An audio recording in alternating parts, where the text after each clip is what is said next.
Even somebody like the Buddha in his older ages had painful sensations, racking pains and so on in the body.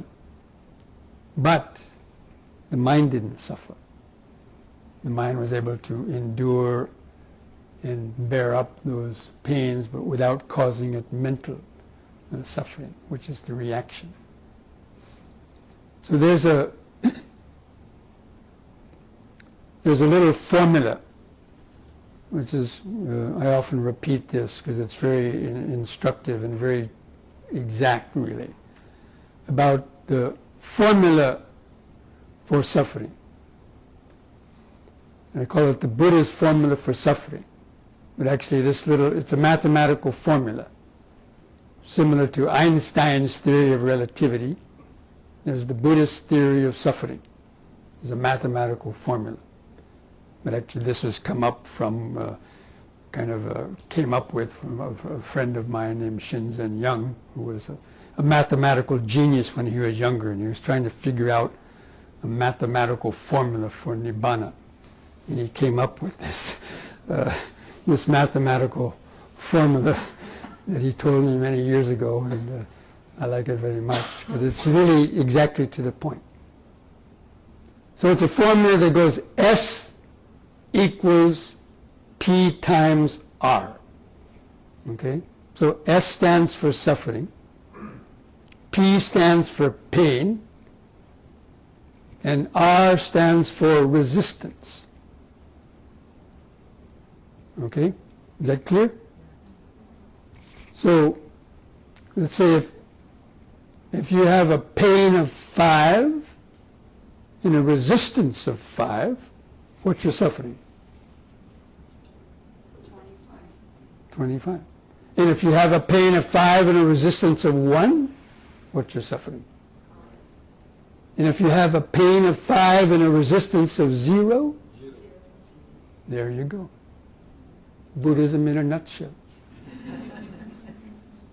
And if that's all you could ever remember, you could attain enlightenment. But of course there's many, many deep aspects to that. But then what is resistance? We have to keep asking ourselves. We hear these things, but then you have to keep asking further questions. What is resistance? Tendency of reaction.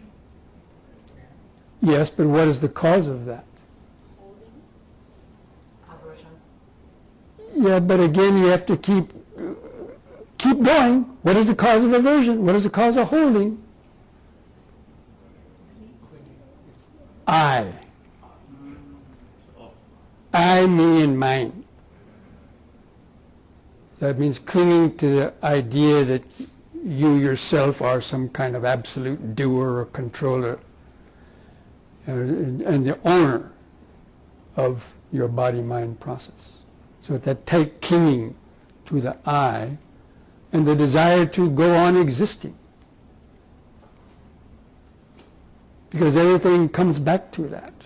Every single thing that you do, from the moment you get up in the morning to the moment you go to sleep at night, everything basically revolves around painful and pleasant feeling. Trying to get a hold of some pleasurable feeling you don't have yet, or trying to protect it and cling to it, or fear and worrying about painful feelings that will come to you, and scheming and planning how you're going to keep these painful feelings away in the future. And really check that up. Next time you have a couple spare moments, contemplate that. Actually, that's a whole contemplation in itself. And it all comes back to the sense of me. I don't like it. Or I like it, or I don't like it. Basically, everything comes down to that again.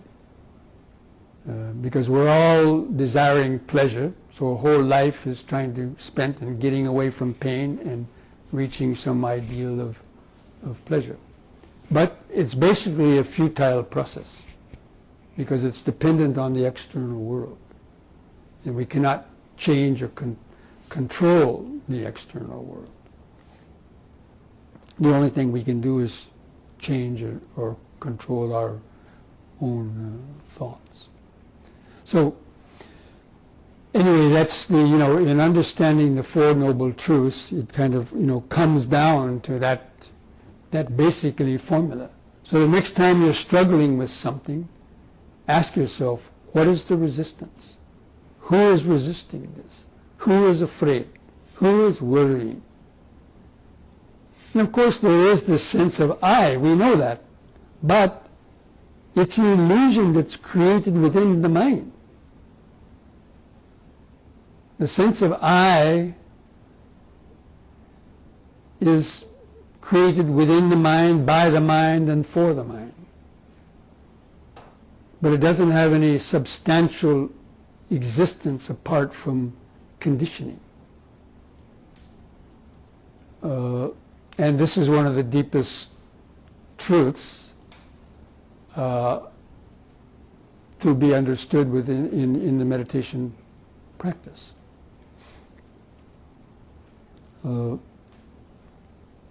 That the dualistic perception, we're all caught in this dualistic perception. That means the subject, I, and the object out there. I is everything from the skin inwards, in the mind. And then the other is everything on the outside. And our whole life is basically a struggle. The self struggling against the external world. Based on, basically, on delusion. So, because in deeper meditation, you can experience the dissolution or the dissolving of that sense of I. Because when you were born, young baby wasn't born with a developed ego. He didn't come out of the womb and stand on his mother's stomach and say, look at me, here I am. No. Didn't even have a name.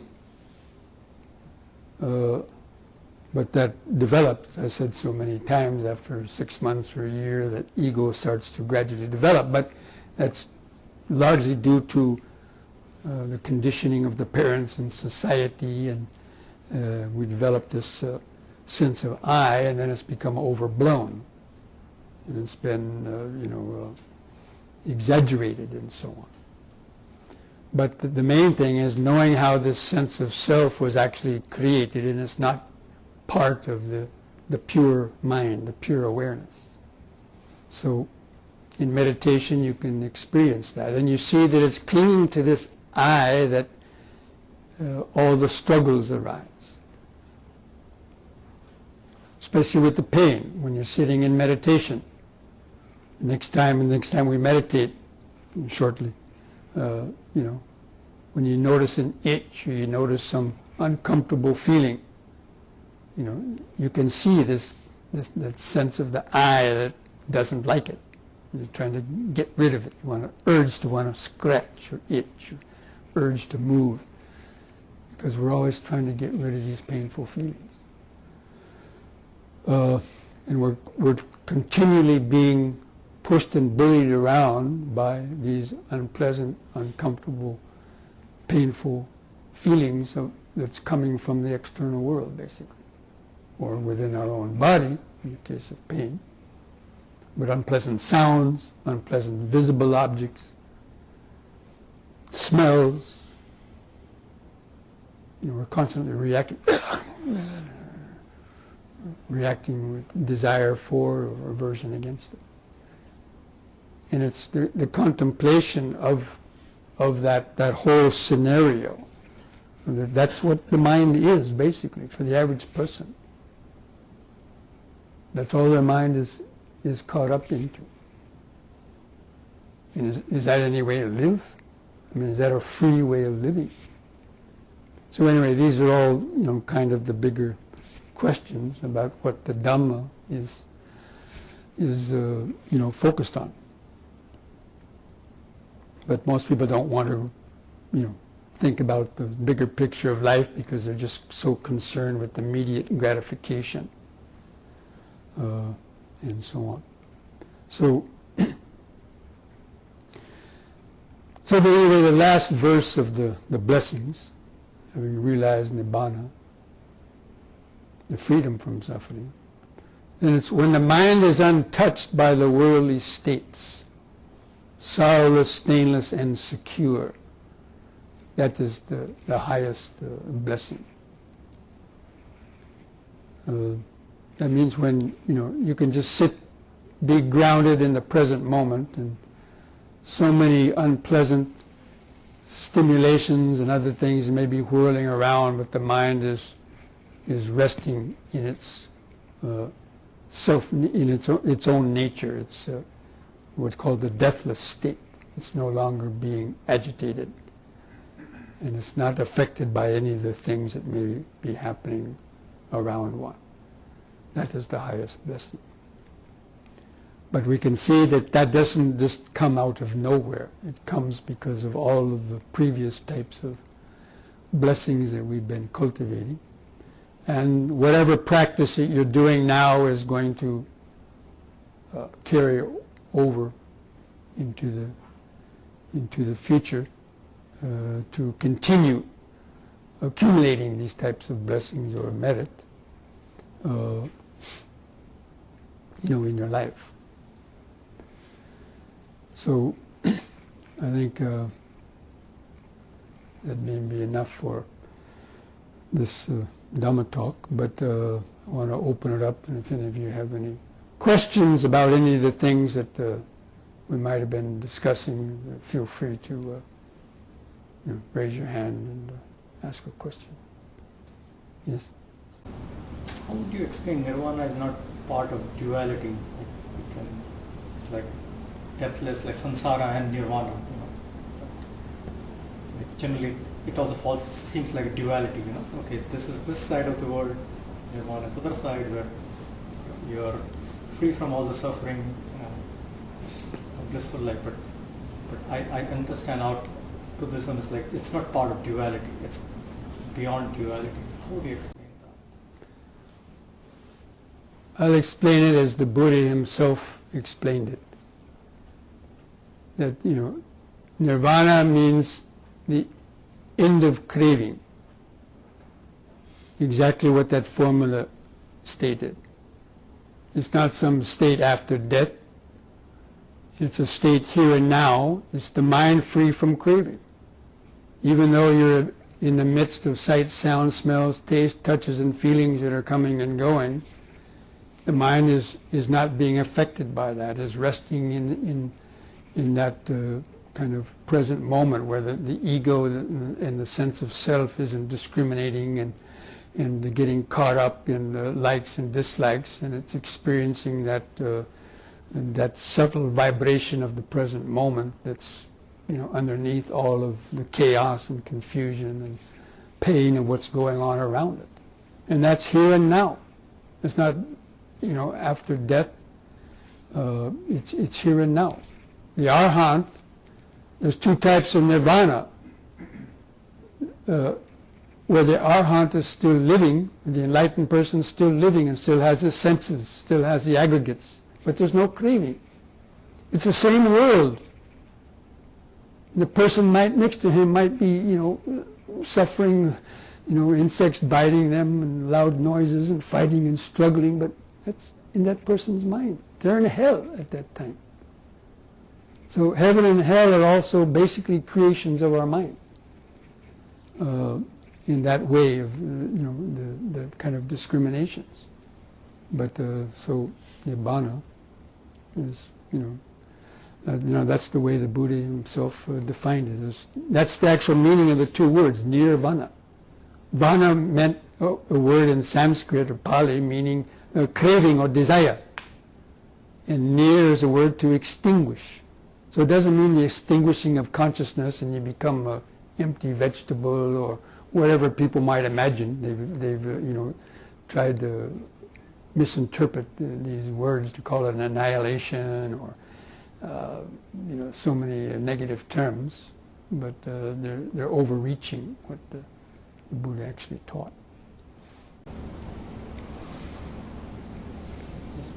Can I ask him a question? Okay. So how, like you mentioned about that I, that ego, then is it, how would I say, like how Arahant will perceive that I, or he doesn't have that I thing, like, because he has this aggregate, he has forms, so there is subject and object, so he doesn't have. But there's no struggling within that subject-object experience. It's like just kind of open space. And there's not the struggling with it as there is in the ordinary person. And the Buddha could have used the words I am going, but he's using it with just in conventional sense. He's not deluded by the thinking that this I is some kind of an entity or such. At the same time, he's experiencing this vast, non-dual, deathless state. And little things like the sense of the ego and thoughts are just bubbles that are kind of arising and passing away through this larger type of infinite type of tranquil vibration or awareness. And so he's not taking any of these objects, bubbles of I, me, and mine, or bubbles of objects and desires. He's not clinging to any of those. And then when the person finally dies, the Arahant finally dies, the last birth, then of course then there's no more creation of the world. There's no more body to be reborn. And so there's not even that kind of situation. We keep our mind at the six sense doors. When we sit, we sit. When we hear, we hear. Sitting, hearing, breathing in, breathing out. When we keep the mind at the six sense doors, we realize that it's just thinking, that there is no self.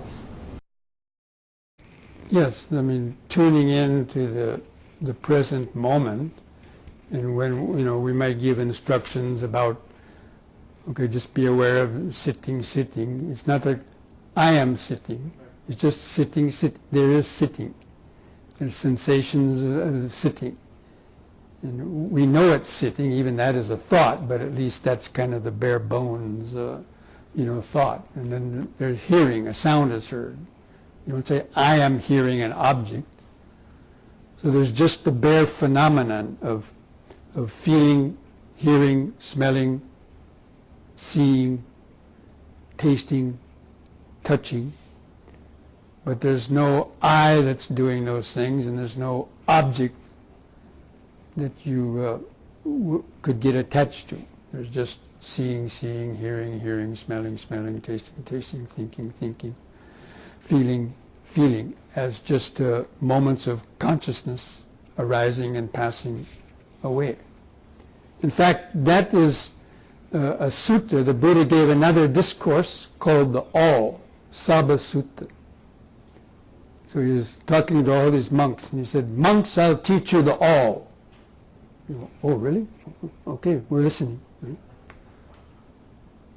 he said, what is the All? It's the eye, objects and seeing, the ear, sounds and hearing, the nose, odors and smelling, the tongue, flavors and tasting, the body, tangible objects and feeling, and then thoughts, consciousness and cognition. And that's all. That means just these momentary sensory experiences that are arising and vanishing. And he said, if you can find me any other all beside that, let me know. And no one could find it. Because the Buddha said it's impossible. Because even the thought of I am doing it is just another bubble in the mind. It's a mental bubble. It's just a cognition of the thought of I. Yeah. And coming back to this idea of thoughts create the thinker. And there's a, if you know philosophy, There's René Descartes. I don't know if I pronounced that French name properly. Descartes. Yeah. So, he was famous for the saying that I think, therefore I am. That's what he said, right? Yeah, so he said, I think, therefore I am. But a Buddhist would counter that and say, no, I think, therefore I think I am.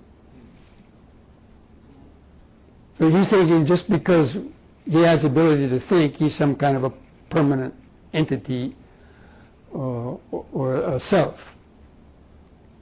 Instead, we think, therefore we think I am. We're thinking, we go on continually recreating the sense of I am, just due to basically ignorance, not understanding the truth. And because there's the I, things will always be disturbing it, and there will always be greed and hatred or attachment and aversion, because it's all based on the I. And when that I dissolves, again, with that formula I mentioned, there's no more resistance. And so the whole of the Buddhist teaching is based on that. If it wasn't because of that, there wouldn't be any teaching of the Dhamma.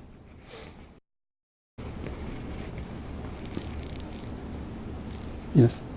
So what is the relation or difference between the Hindu thought of Tatvamasi, Aham Brahmasmi, and Buddhist thought of I? Well, I mean, I'm not a Sanskrit scholar, but I kind of vaguely know the meaning of those things, like I am that, or this am I. Tatvamasi is like I am that. Like So the word I is still there. yeah, it's still there. Well, that's why the Buddha didn't use that term. He saw that that was a limiting factor. He saw the danger in harboring this sense of I am that, because the I is still there, so it can still manifest in subtler ways. I am God even. That's a kind of a conceit. So the Buddha saw the danger in that, and that's why he developed the concept of no self. He just left off the word I. Why do you have to say I am that? Just say that. Let go of the word I, because there's still that subtle chance of attachment to that. And that's the difference in my viewpoint, the way I see it, and my understanding of the Buddhist teaching too. That he saw that was a subtle danger that people get, like I am Brahma, or whatever. And so there still can be reborn into Brahma realms. But the idea of nirvana after death is that there's no rebirth even into any Brahma realm or anything else. That is what actually they say, the non-dualism, like Aham Brahmasmi is non-dualism. Well, they say it's non-dualism, but the idea of I is still there. So anyway, these are things that scholars need to work out amongst themselves, and I don't like to get caught up in any arguments like that. But that's just the way that I see it, is the Buddha saw that even that idea of I am that, or I am God, still the danger of clinging to the I. So he just, to pull the last rug out of underneath, he said, no self. No. Will you incorporate some yoga into the practice? How would you advise us to go? Well, yes, I highly encourage people to do some things like yoga exercise, or it could also be Tai Chi and Qigong. These are equally good types of body-oriented, energy-oriented, practices that have been practiced for thousands of years. Because again, the mind operates through the body, and by learning to do these types of getting grounded and centered in the body, and to feel the subtler sensations and energies in the body, develops a very deep level of present moment awareness. And really that's the springboard for going into deeper levels of wisdom also. So yes, I highly encourage that. So in almost all my retreats of let's say overnight retreats and so on, every morning we start meditation, like or do some yoga before meditation. Usually at 5 or 5:30, or after getting up, maybe just 20 minutes, sometimes 30 minutes of some fairly simple yoga exercises. Not doing a lot. I wouldn't recommend doing more than about 30 minutes before meditating, because you might actually get too tired. So just enough to kind of awaken the energies from having slept all night, maybe, and get the energies moving out. Similar things like, the things that I teach, like what we went through today once or twice, is just a small sample of, on longer retreats, in the type of yoga that I lead people through, all based on the breathing and so on. And so yes, because that's really where meditation starts, especially the mindfulness practice, mindfulness of the body. That means first getting grounded and centered in the body, and then using that to allow the awareness to penetrate to deeper and deeper, subtler levels, even to observe your thoughts and reactions to things from that level of awareness. Yeah. And any other questions?